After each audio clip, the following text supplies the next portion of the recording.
Majelis GKJ Tuntang Timur mengucapkan selamat pagi kepada warga jemaat GKJ Tuntang Timur yang berada di tempat. Sebelum kita mengawali ibadah kita pada pagi hari ini, saya akan membacakan warta jemaat GKJ Tuntang Timur Minggu tanggal 28 Juni 2020. Yang pertama, ibadah reguler atau ibadah di gereja akan dimulai tanggal 5 Juli dengan protokol kesehatan. Yang pertama, memakai masker dari rumah. Yang kedua, cuci tangan sebelum masuk gedung gereja yang sudah disediakan oleh majelis gereja. Yang ketiga, mengukur suhu tubuh. Yang keempat, dilarang bersalaman. Yang kelima, dilarang duduk di kursi yang sudah diberi tanda oleh majelis gereja. Yang keenam, jaga jarak. Warta yang selanjutnya, waktu ibadah di 3 tempat ibadah. Yang pertama, di tempat ibadah Nempel akan dilaksanakan pukul 7 pagi. Di tempat ibadah Nalen akan dibagi menjadi 2, yaitu yang pertama pukul 7 pagi untuk kelompok gunung dan pukul 9 pagi untuk kelompok tengah, kelompok balong, dan kelompok Kadimulyo. Tempat ibadah Rembes akan dilaksanakan pukul 9 pagi. Petugas ibadah tanggal 5 Juli 2020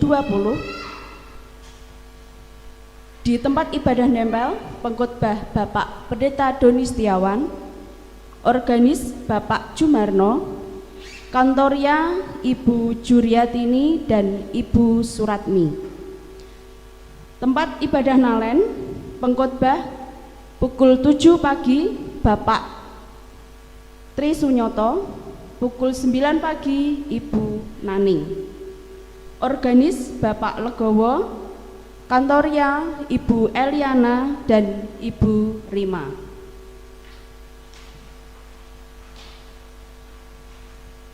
Tempat ibadah Rembes, pengkhotbah Bapak Pendeta Doni Setiawan, organis Ibu Nova, kantorya Ibu Ponium dan Ibu Sri Rahayu.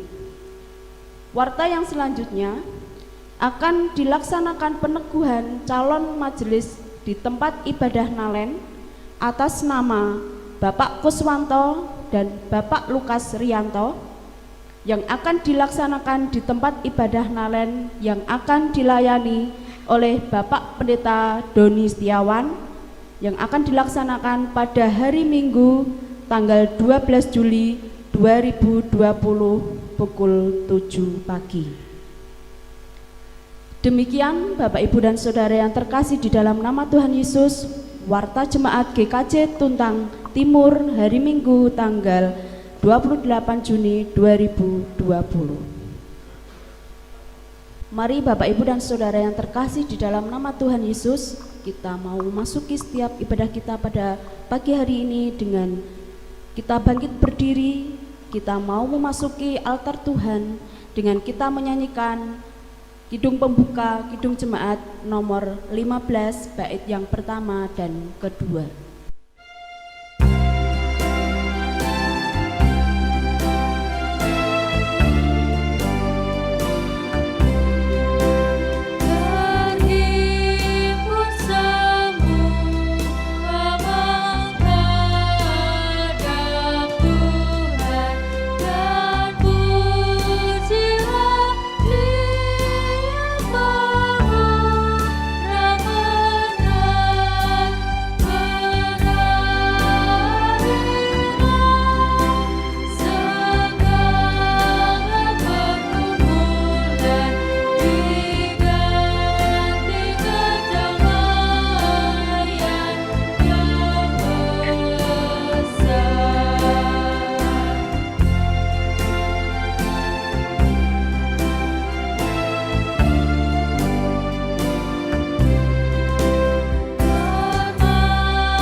Jemaat yang terkasih dalam Tuhan, marilah ibadah pagi ini kita khususkan dengan pengakuan Tuhan yang menciptakan langit dan bumi adalah sumber pertolongan kita. Kasih karunia dan damai sejahtera dari Allah Bapa kita dan Tuhan Yesus Kristus ada pada saudara sekalian. Amin.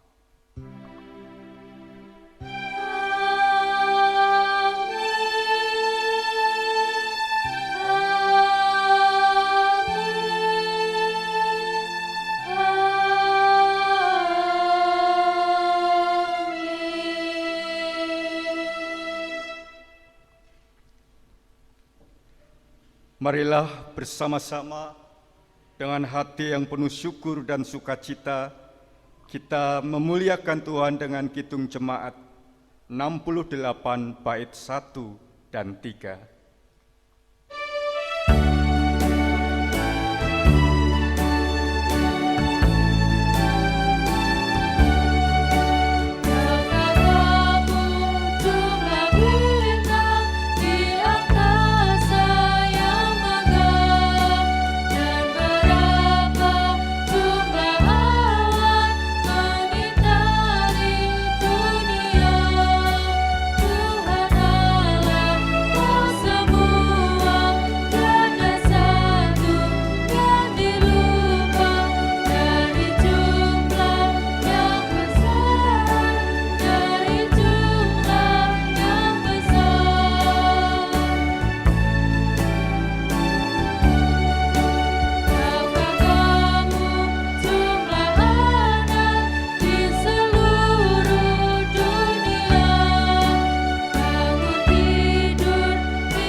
Jawab Yesus kepadanya, "Kasihilah Tuhan Allahmu dengan segenap hatimu dan dengan segenap jiwamu dan dengan segenap akal budimu.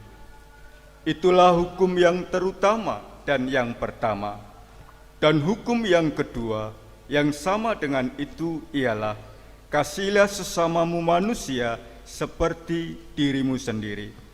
Pada kedua hukum inilah tergantung seluruh hukum Taurat dan kitab para nabi." Matius 22 ayat 37 sampai 40. Jemaat yang dikasihi Tuhan, mari dengan hati yang jujur kita menyadari bahwasanya kita belum sempurna mewujudkan apa yang menjadi kehendak Tuhan. Bahkan kadang kita jauh menghidupi dengan hidup tidak seturut dengan kehendak Tuhan. Kita nyatakan penyesalan kita berdoa bersama-sama. Di tengah-tengah pagi yang cerah ini ya Tuhan, di saat kami masih diberi kesempatan menikmati hidup, kami bersyukur pagi ini, Minggu 28 Juni 2020, kami masih diperkenankan beribadah, meskipun kami harus tetap di rumah kami masing-masing. Dan di saat kami diperkenankan hadir untuk menghadap Tuhan, kami menyadari akan segala dosa dan salah kami. Kehidupan kami seringkali jauh dari apa yang menjadi kehendak Tuhan. Pikiran, perkataan, dan tindakan kami. Karena itu ya Tuhan, ampunilah setiap kami dan layakkan kami di hadapan-Mu. Di dalam Kristus Yesus Tuhan kami berdoa. Amin. Kita kuatkan dan kita nyatakan penyesalan kita lewat Kidung Jemaat 467, KJ 467, bait 1 dan 2.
Marilah kita bangkit berdiri untuk bersama-sama menerima berita anugerah. Kepada setiap orang yang dengan tulus mengakui dosanya, terimalah berita anugerah dari Tuhan yang terambil dari surat 2 Timotius 1 ayatnya 9 sampai 10. Dialah yang menyelamatkan kita dan memanggil kita dengan panggilan kudus, bukan berdasarkan perbuatan kita, melainkan berdasarkan maksud dan kasih karunia-Nya sendiri yang telah dikaruniakan kepada kita dalam Kristus Yesus sebelum permulaan zaman, dan yang sekarang dinyatakan oleh kedatangan Juru Selamat kita, Yesus Kristus, yang oleh Injil telah mematahkan kuasa maut dan mendatangkan hidup yang tidak dapat binasa. Demikianlah berita anugerah dari Tuhan. Dan bagi setiap kita akan bersama-sama menerima petunjuk hidup baru yang pagi ini terambil di dalam Kolose 3 ayatnya yang ke-12. Kolose 3 ayatnya yang ke-12.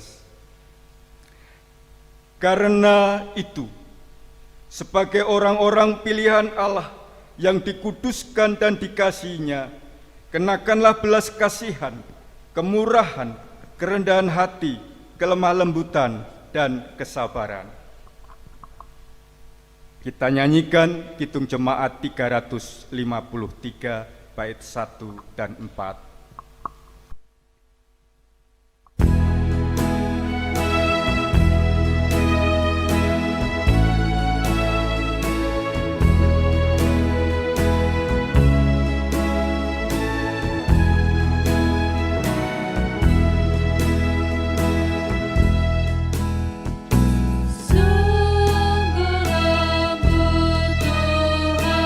Yesus memanggil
Tiba saatnya kita akan bersama-sama mendengarkan sapaan Tuhan lewat pemberitaan firman.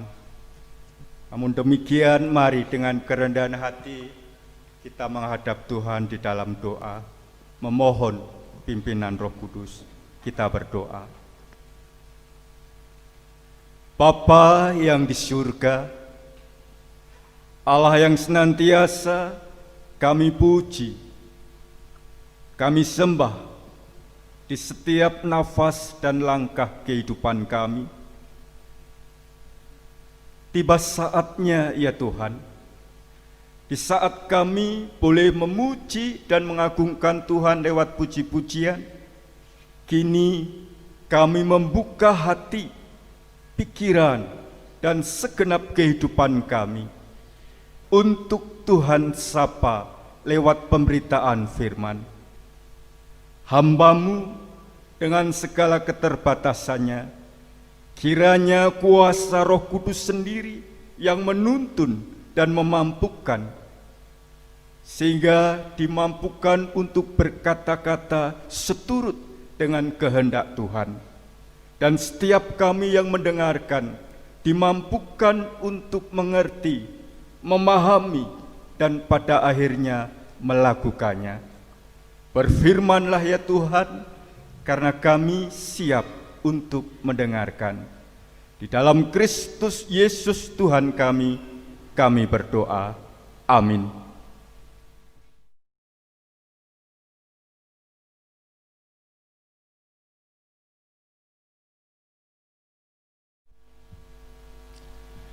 Bacaan pertama diambil dari kitab Yeremia 28 ayat 5-9 yang demikian bunyinya.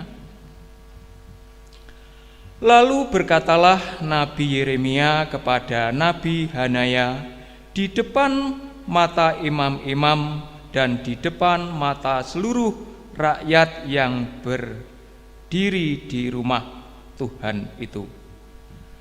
Kata Nabi Yeremia, amin. Moga-moga Tuhan berbuat demikian. Moga-moga Tuhan menepati perkataan-perkataan yang dikaunubuatkan itu dengan dikembalikannya perkakas-perkakas rumah Tuhan dan semua orang bangun itu dari Babel ke tempat ini. Hanya dengarkanlah hendaknya perkataan yang akan kukatakan ke telingamu dan ke telinga seluruh rakyat ini. Nabi-nabi yang ada sebelum aku dan sebelum engkau dari dahulu kala telah berbuat kepada banyak negeri yang terhadap kerajaan-kerajaan yang besar tentang perang dan malapetaka dan penyakit sampar.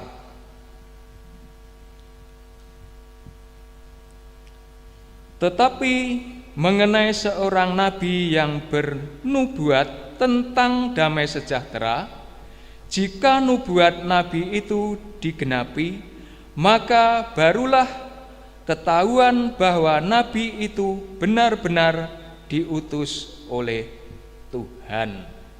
Demikianlah sabda Tuhan.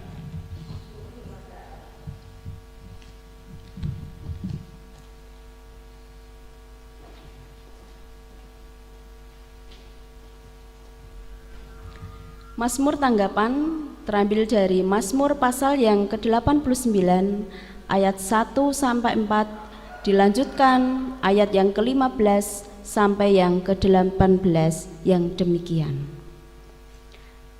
Nyanyian pengajaran Etan orang Esrahi.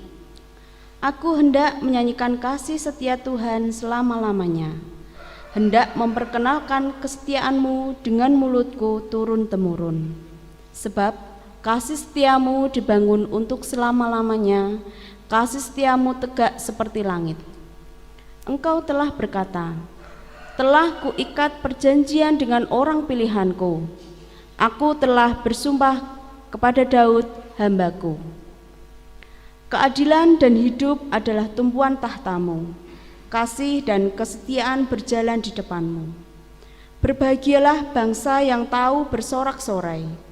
Ya Tuhan, mereka hidup dalam cahaya wajah-Mu. Karena nama-Mu mereka bersorak-sorak sepanjang hari, dan karena keadilan-Mu mereka bermegah. Sebab Engkaulah kemuliaan kekuatan mereka, dan karena Engkau berkenan, tanduk kami meninggi.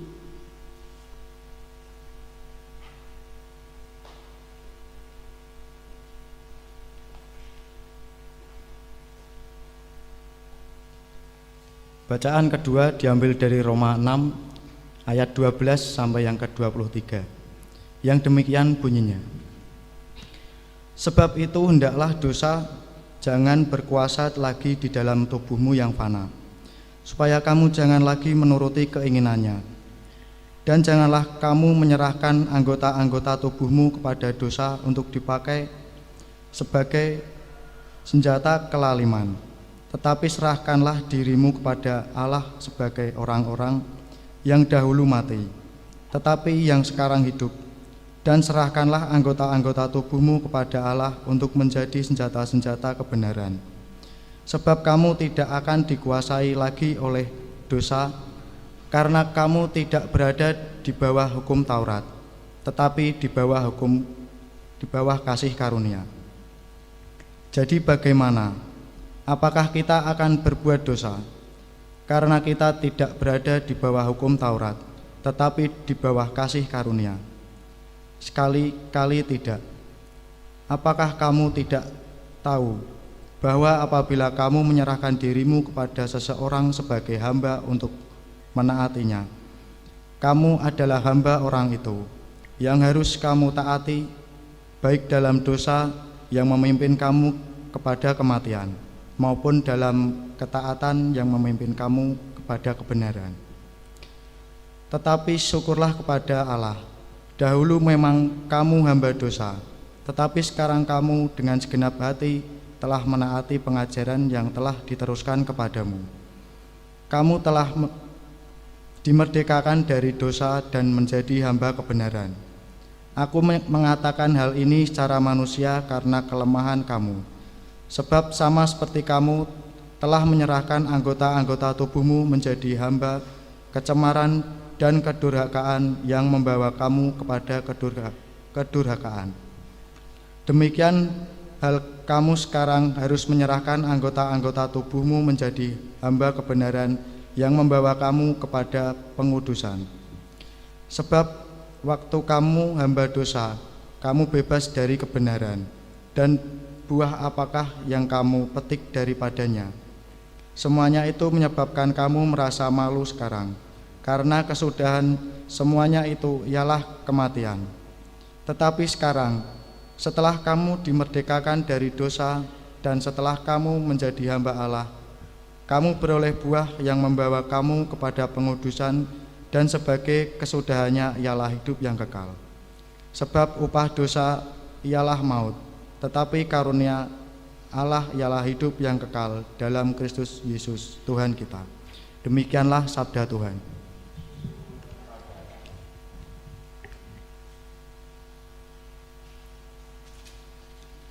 Bacaan Injil diambil dari Injil Tuhan Yesus Kristus menurut Matius 10 ayatnya 40 sampai 42. Barang siapa menyambut kamu, ia menyambut aku, dan barang siapa menyambut aku, ia menyambut dia yang mengutus aku. Barang siapa menyambut seseorang nabi sebagai nabi, ia akan menerima upah nabi. Dan barang siapa menyambut seorang benar sebagai orang benar, ia akan menerima upah orang benar.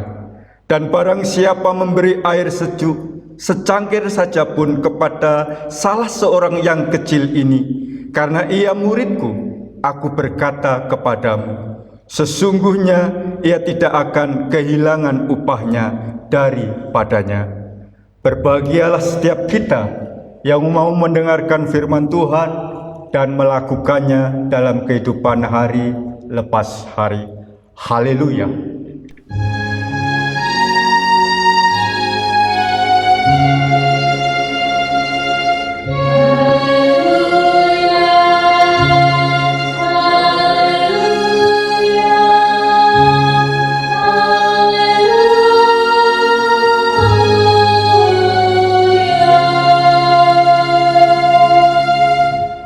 Selamat pagi, Jemaat GKJ Tuntang Timur, baik yang ada di Dempel khususnya Rembes dan juga Nalen.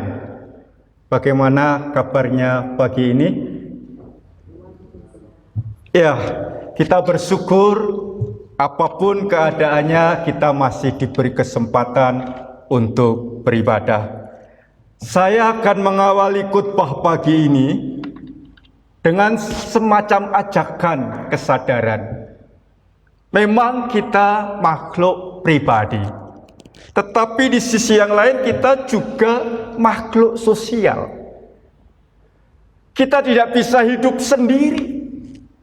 Kita harus bisa hidup dengan pihak lain. Kita harus bisa hidup bersama dengan orang lain. Karena itu, pagi ini Minggu 28 Juni 2020, kita diajak menggumuli tentang sikap hidup kita terhadap orang lain dengan sebuah tema lemah lembut terhadap sesama. Saya ulangi, tema kita pagi ini lemah lembut terhadap sesama. Bapak, Ibu, dan saudara-saudara yang dikasihi Tuhan yang saat ini beribadah di rumah masing-masing, lemah lembut bukanlah hal yang sederhana untuk diterjemahkan. Ya. Lemah lembut itu bukan sekedar sikap, tetapi ada sesuatu yang harus kita gali sehingga tidak salah kaprah, tidak salah memahami. Saya mencoba menggali di sana bahwa arti lemah lembut, kalau dalam bahasa Yunani khususnya dengan kata sifat, lemah lembut itu diterjemahkan praus, itu kata sifat. Artinya apa? Dalam lemah lembut itu ada rendah hati, ada sikap baik budi, ada sikap yang sopan, pengendalian diri, dan juga penguasaan diri. Itu kalau mengacu pada terjemahan praus dalam bahasa Yunani. Tetapi rupanya lemah lembut bukan sekedar itu. Jadi mohon maaf Bapak, Ibu, dan saudara-saudara yang dikasihi Tuhan, lemah lembut tidak sama dengan orang yang lemah lembut dalam penampilannya. Ya. Sekali lagi saya ulang bahwa lemah lembut itu tidak sama dengan lemah lembut dalam penampilannya. Ya, kelihatannya penampilannya sopan. Ya, kalau lewat di depan orang minta izin, nyun sewu, saya mau lewat. Atau kalau datang dalam komunitasnya tampilannya menyenangkan. Kemudian kita sebagai orang Kristen habis kebaktian ramah, memberi jabat tangan dengan senyum, bahkan cipika-cipiki. Apakah itu menjadi jaminan bahwa itu atau orang itu lemah lembut? Bagaimana Bapak, Ibu, dan saudara-saudara yang dikasihi Tuhan? Apakah orang-orang yang seperti itu kita berani menjamin orang itu lemah lembut? Saya berani mengatakan belum tentu. Kenapa belum tentu? Karena lemah lembut itu juga harus dipahami bukan sekedar aksesoris. Kalau dalam Kamus Besar Bahasa Indonesia, aksesoris itu diterjemahkan barang tambahan, pelengkap atau pemanis. Jadi lemah lembut itu bukan pemanis untuk hidup kita, sikap kita. Bukan tambahan biar penampilan kita menarik, bukan. Lalu pertanyaannya, sebetulnya lemah lembut itu yang seperti apa bagi kita orang percaya? Dan pagi ini kalau temanya lemah lembut terhadap sesama, kita akan belajar bersama tidak salah menerjemahkan lemah lembut dan juga tidak salah menerapkan apa itu lemah lembut. Yang seringkali kita terkecoh ya, kalau penampilannya mah gemulai, lambe, mengalah, dicap lemah lembut, belum tentu. Nah, bacaan kita khususnya saya akan berfokus pada Injil Matius 10 ayat 40 sampai 42. Tuhan Yesus sedang berbicara kepada ke-12 rasulnya. Jadi Injil Matius pasal 10 ayat 40 sampai 42 ini bagian dari judul perikop pasal 10 tatkala Tuhan Yesus memanggil ke-12 rasul. Kemudian Tuhan Yesus memilih ke-12 rasul itu dilengkapi dengan nasihat-nasihat. Apa yang akan dihadapi, tantangan yang dihadapi tatkala mereka memberitakan Injil Kerajaan Allah. Dan salah satunya adalah tatkala mereka berjumpa dengan orang lain, apa sikap mereka? Apa sambutan mereka? Bagaimana mereka menyambut kedatangan para 12 rasul itu. Nah, ini Tuhan Yesus sedang berbicara tentang hal itu. Maka di ayat 40 dikatakan, barang siapa menyambut kamu, ia menyambut aku. Dan barang siapa menyambut aku, ia menyambut dia yang mengutus aku. Kalau kejadiannya itu seperti ayat 40, para murid yang diutus itu disambut dengan baik dan ramah, tentu tidak menjadi masalah. Menjadi masalah adalah tatkala mereka ditolak, tatkala mereka tidak mau mendengar apa yang diberitakan oleh mereka. Sehingga nasihat ini sebetulnya Tuhan Yesus ingin menguatkan perutusan Tuhan kepada ke-12 rasul itu. Bahkan ditambahi di ayat 41, barang siapa menyambut seorang nabi sebagai nabi, ia akan menerima upah nabi. Dan barang siapa ia menyambut seorang benar sebagai orang benar, ia akan menerima upah orang benar. Ini menarik ya. Nasihat Tuhan Yesus ini menarik karena yang menulis siapa? Yang menulis Matius. Dia yang seorang pemungut cukai yang terbiasa dengan mendengar istilah upah. Terbiasa mendengar, mendapatkan sesuatu dan memberi sesuatu. Ini menarik. Tetapi maksud Matius di sini, upah itu adalah berkat yang mau dipahamkan kepada pembacanya.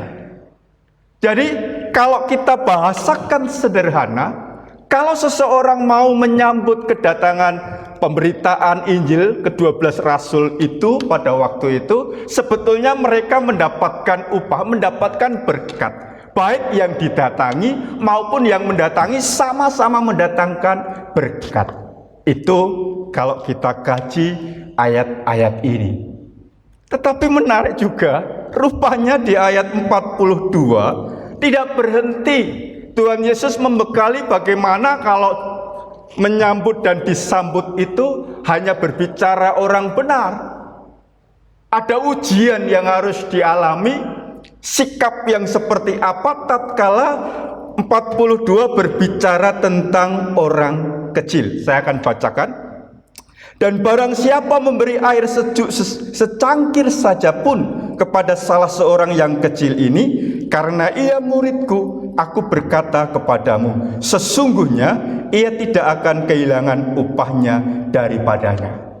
Kita tahu waktu itu di Palestina tentu iklim dan cuacanya panas.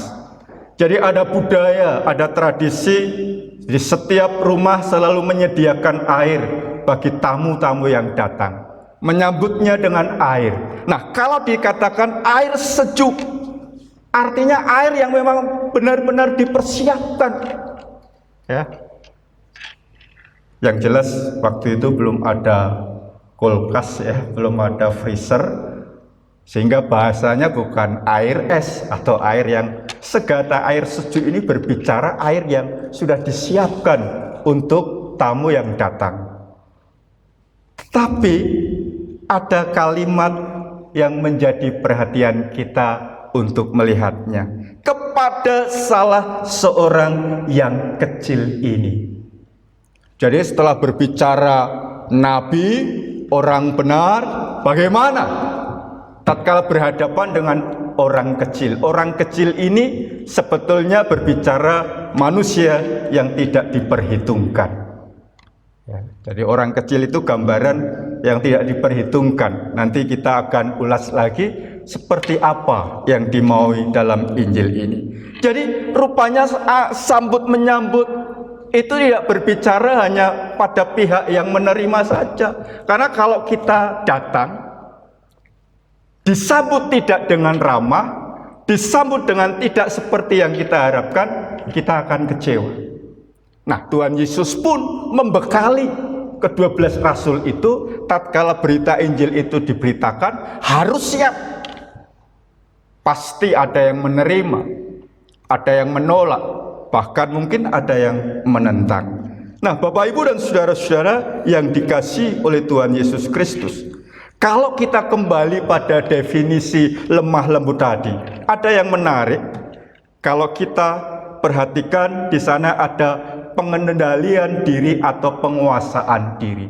Nah, kalau berbicara di poin ini, di bagian ini, kita akan melihat bacaan yang pertama tadi. Dalam Yeremia tadi, kita sudah mendengar, sudah dibacakan, Yeremia 28 ayat 5-9, antara Hanaya dan Nabi Yeremia yang sama-sama nabi, sikap dan pandangannya berbeda. Waktu itu tatkala berbicara tentang nubuat. Tetapi Nabi Yeremia punya sikap penguasaan diri, punya sikap pengendalian diri, sehingga sesuatu yang berbeda itu bukan menjadi alasan untuk menjadi masalah bahkan pertentangan. Ya. Boleh dikata Yeremia ini punya hati yang lemah lembut. Ya, kalau dalam Perjanjian Lama yang paling terkenal itu Alkitab katakan Musa, ya, lemah lembut. Bukan berarti tidak pernah marah. Musa pun pernah marah, tetapi dia memiliki sikap yang lemah lembut. Karena lemah lembut itu bukan sekedar penampilan. Nah, Bapak Ibu dan saudara-saudara yang dikasihi oleh Tuhan Yesus Kristus, kalau kita berefleksi, ya, berefleksi dari bacaan Injil Matius khususnya, dan juga makna atau arti lemah lembut yang sudah saya sampaikan di atas tadi. Mari kita melihat kehidupan kita sehari-hari. Seringkali tanpa kita sadari, kita memakai lemah lembut itu seperti memakai aksesoris. Betul dah? Kalau terhadap orang yang punya jabatan, suka ngenjang Pak, gestur tubuhnya beda. Coba kalau ya ketemu dengan orang yang mungkin kita pandang levelnya di bawah kita, arek nom di, mungkin beda sikapnya.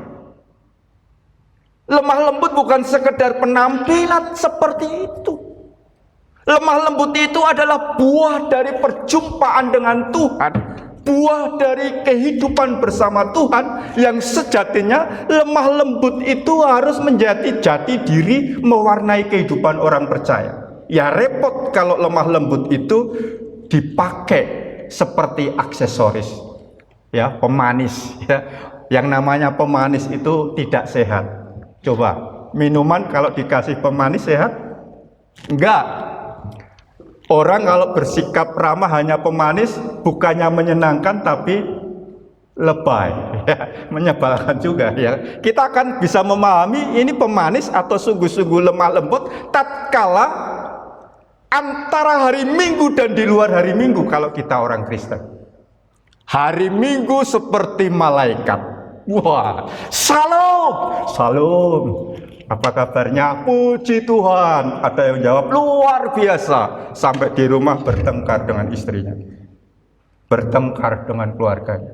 Hari Senin sampai Sabtu bukan seperti malaikat, tetapi seperti, saya tidak berani meneruskan. Mohon maaf kalau ada yang kesinggung. Pok ada yang Senin sampai Sabtu seperti setan. Nah, gimana akan diterima oleh pihak lain kalau lemah lembut itu hanya sekedar aksesoris?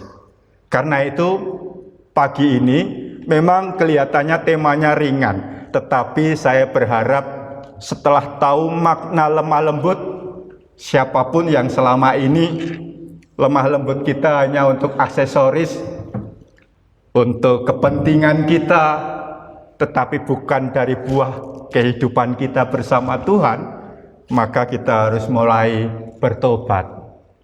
Biarlah lemah lembut itu memang hidup kita, bukan aksesoris kita. Dan apa yang dikatakan Tuhan Yesus, itu yang menjadi toladan. Dalam Matius 11 ayat 29, Tuhan Yesus pernah berkata demikian. Dan belajarlah kepadaku, karena aku lemah lembut dan rendah hati, dan jiwamu akan mendapat ketenangan. Saya ulangi, Matius 11 ayat 29 bagian B. Kita pun diajak belajar. Siapa yang mengajak? Tuhan Yesus sendiri. Dia yang adalah Allah, mau merendahkan diri demi kita manusia berdosa, demi karyanya untuk menyelamatkan kita. Karena itu mari sebagai orang percaya, sebagai pengikut Kristus, kepada siapapun, saya katakan kepada siapapun, kiranya lemah lembut itu kita berikan menjadi sikap kita yang otentik, karena kita hidup dalam Tuhan, bukan aksesoris. Selamat merenungkan, Tuhan memberkati. Amin.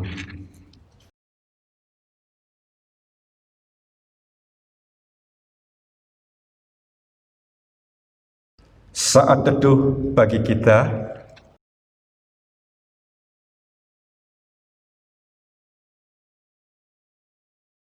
Mari Bapak, Ibu, dan saudara-saudara yang dikasihi Tuhan, kita berdoa.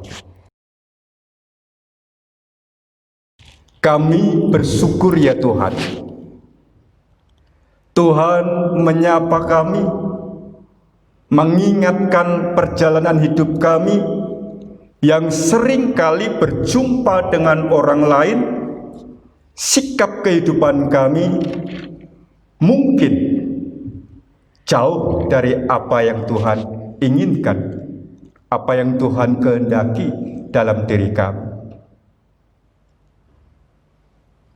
Lemah lembut kami dasarkan kepentingan kami, untuk penampilan kami, untuk pujian diri kami, bahkan aksesoris pemanis dalam hidup kami. Terima kasih ya Tuhan, ajar kami kiranya lemah lembut menjadi warna dan sikap kehidupan kami. Secara khusus, hamba-Mu mendoakan kehidupan jemaat GKJ Tuntang Timur. Kiranya setiap pribadi, setiap keluarga di gereja ini merasakan akan kasih dan pemeliharaan Tuhan di tengah-tengah situasi yang sulit akibat pandemi COVID-19. Kiranya mereka tetap berharap bahwasanya semua akan berlalu dan berakhir, sehingga kehidupan yang normal dapat mereka jalani. Bagi setiap orang tua yang berharap akan masa depan anak-anaknya, baik yang sedang studi, mencari pekerjaan, berharap akan pasangan hidup, kiranya Tuhan berkarya dan merancang yang terbaik untuk mereka. Secara khusus mendoakan untuk kehidupan gereja ini.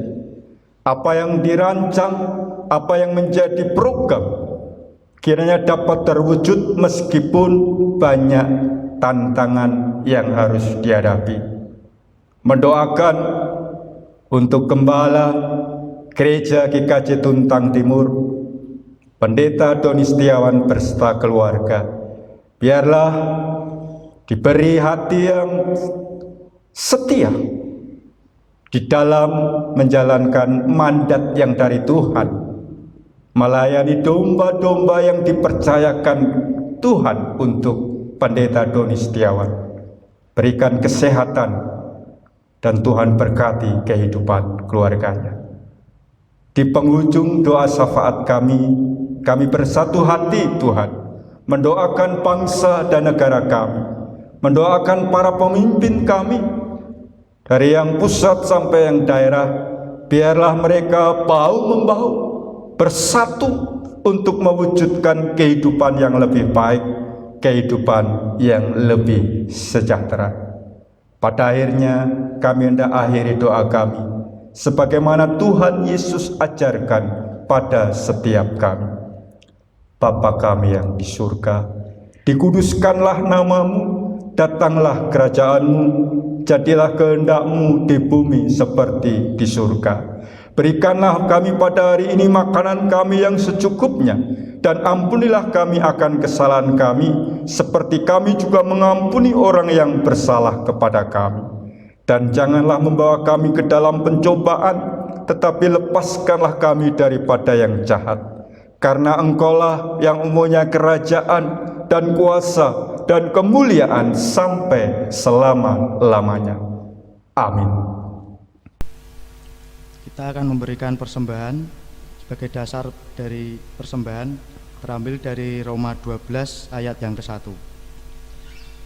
Karena itu saudara-saudara, demi kemurahan Allah aku menasihatkan kamu, supaya kamu mempersembahkan tubuhmu sebagai persembahan yang hidup, yang kudus dan yang berkenan kepada Allah. Itu adalah ibadahmu yang sejati. Untuk pengumpulan persembahan kita iringi Kidung Jemaat 363 bait yang ke-1 dan ke-2.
Jemaat kami panggil untuk bangkit berdiri.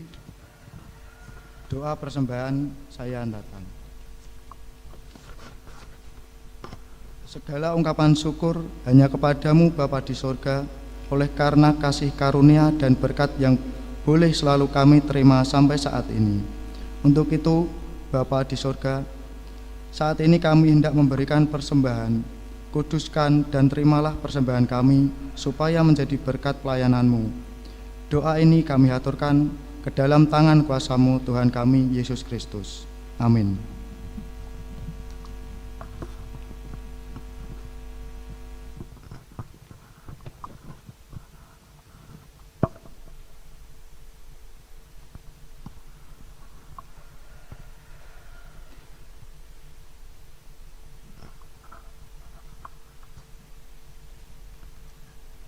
bersama dengan umat Tuhan sepanjang dan segala abad dan tempat, marilah kita ungkapkan iman percaya kita dalam pengakuan iman rasuli yang demikian. Aku percaya kepada Allah Bapa yang Maha Kuasa, Khalik langit dan bumi, dan kepada Yesus Kristus, Anaknya yang tunggal Tuhan kita, yang dikandung daripada Roh Kudus, lahir dari anak darah Maria, yang menderita di bawah pemerintahan Pontius Pilatus, disalibkan, mati, dan dikuburkan, turun ke dalam kerajaan maut. Pada hari yang ketiga bangkit pula dari antara orang mati, naik ke surga, duduk di sebelah kanan Allah Bapa yang Maha Kuasa, dan akan datang dari sana untuk menghakimi orang yang hidup dan mati. Aku percaya kepada Roh Kudus, gereja yang kudus dan aum, persekutuan orang kudus, pengampunan dosa, kebangkitan daging, dan hidup yang kekal.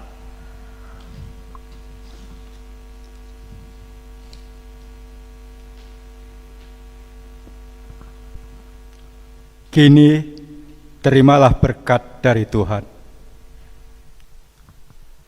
Kasih karunia dan damai sejahtera dari Allah Bapa dan dari Tuhan Yesus Kristus menyertai saudara semua dari sekarang sampai selama-lamanya. Amin.